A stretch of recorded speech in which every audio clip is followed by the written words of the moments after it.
देखो कुछ टॉपिक बताना, उसको पढ़ लेना जरूर। जैसे कि एक पढ़ लेना एम्पियर लॉ। क्या पढ़ लेना? Ampere law. और गॉस लॉ तैयार होगा, हमने पढ़ाया। यानी सीधा था हमारा फाई इज इक्वल था क्यू अपॉन एप्सिलॉन नॉट, या Q multiply 1 upon epsilon not का है, बात वही है। यानी जो आवेश है उसके जो आयतन था उसका क्या था, 1/E0 गुना, जिसे हम क्या 5 का 2 गुना, तो 5 का 2 गुना यानी ये है कि नहीं है? तो क्या है ये वैद्युत फ्लक्स का मान आवेश का 1/E0 गुना होता है। गुणा मतलब क्या होता है? एक टॉपिक है इनफाइनाइट कंडक्टर की, अनंत चालक पदार्थ की। किसकी? 100% लगभग चांस है, किसका? अनंत वाले का। अनंत वाला दोनों में है।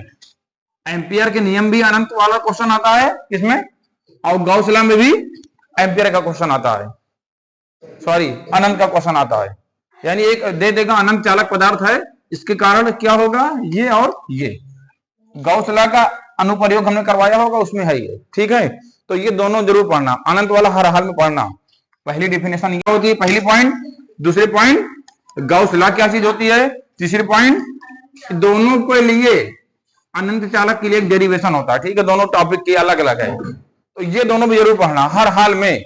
चाहे जितना एग्जाम का पेपर उठा के देख लो, प्रीवियस वाला, प्रीवियस चाहे जितना उठा के देख लो, ये तीनों टॉपिक तुम्हें मिलती रहेगी हमेशा।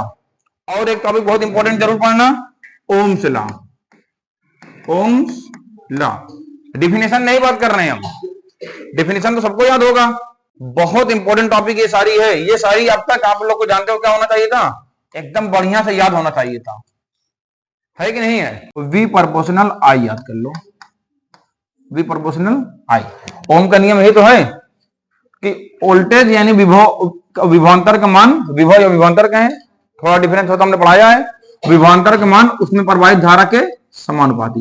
ये किसका चिन्ह है? समान। शर्त क्या है? शर्त इसमें है कि स्थिर होना चाहिए सब कुछ। क्या होना चाहिए? स्थिर यानी कांस्टेंट। यानी किसी चालक पदार्थ की भौतिक अवस्थाएं, चालक पदार्थ की कोई कंडक्टर है, इसकी सभी चीजें हम क्या कर दें, फिक्स कर दें, इसमें कोई परिवर्तन ना हो, सब जीरो रहे परिवर्तन। जैसे प्रेशर जो था वही रहे, टेम्परेचर जो था वही रहे, दाब जो था वही रहे। जब सारी चीजें इसमें स्थिर रहेंगी तो इस चालक पदार्थ यानी इस कंडक्टर के सिरे पर दिया गया विभवांतर इसमें प्रवाहित धारा के समानुपाती होगा। यही ओम का नियम है। मेन है डेरिवेशन, इसका क्या है?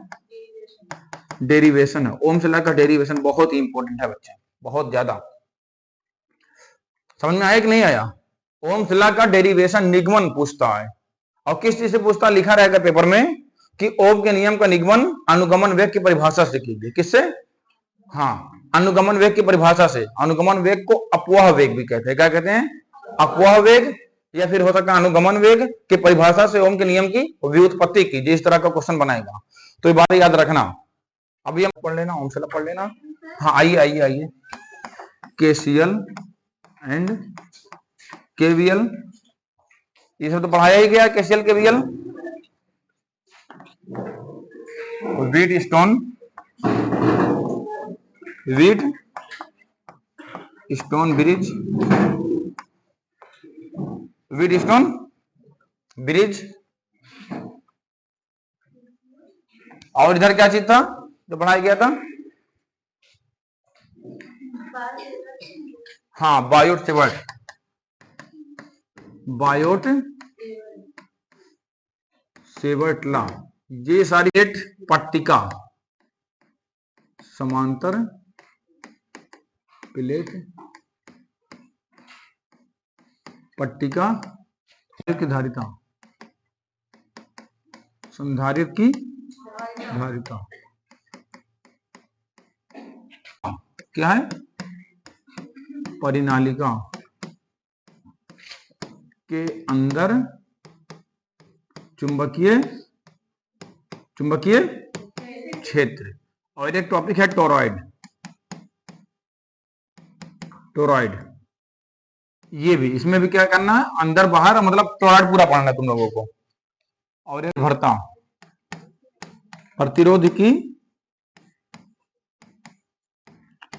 ताप निर्भरता, ठीक है। इतना फिलहाल पढ़ो। और जो पढ़ा, जितने वीडियो पढ़ी है सारी वीडियो तुम लोगों को, सारी टॉपिक आनी चाहिए। कोई बहुत ज्यादा पढ़ी नहीं है फिजिक्स वाले पे, हम फिजिक्स वाले बात कर रहे हैं, फिजिक्स वाले बहुत ज्यादा नहीं पढ़ी है, 30-34 वीडियो पढ़ी है।